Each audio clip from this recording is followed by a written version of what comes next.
What's up, guys? Yeah! Let's talk a little bit about programming today. Or at least where to start. The thought of long-term success programming can be pretty daunting. Generally, what we do is train movements, not muscles. So a great place to start when you're looking at programming would be, are you currently training all 5 human movements? So are you squatting, hinging, pushing, pulling, and carrying stuff? As simple as that. If you're not currently doing one of those motions, I encourage you to start doing it because it's going to have the greatest impact on your performance. If for some reason you're unable to do one of these motions, I mean, the internet's an awesome thing. I would start looking through some content. There's some great content out there about improving squatting patterns. Your specific issue, you can probably find some things that are really going to help you. And you're going to have to obviously sift through some crap, but it's well worth the time when you're trying to better your health. If you're really having issues with that, past that, I would generally recommend going to see, possibly a physical therapist. I would just make sure that they are, take a functional approach towards training. All right, so once we filled in the gaps of are you pushing, pulling, squatting, hinging, carrying, you added it.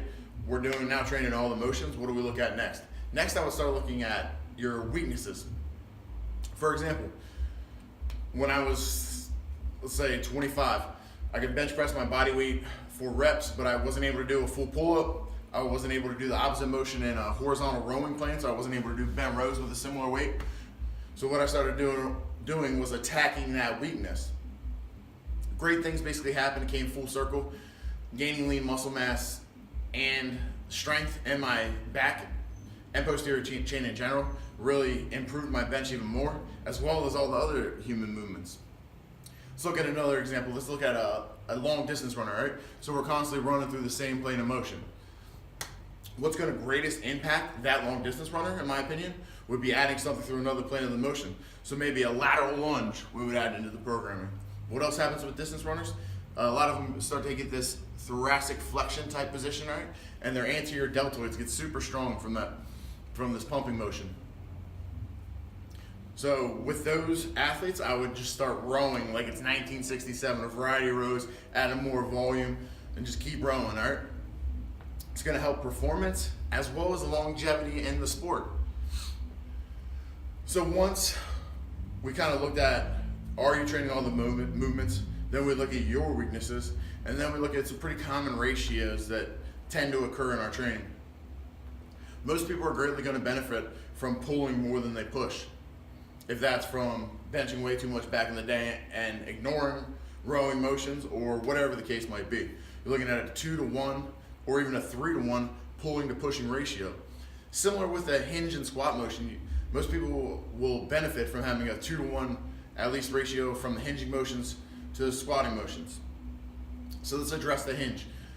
Most people won't be able to do a second max effort deadlift in a day, and some people don't even want to add another deadlifting day even in a dynamic, type of training scenario.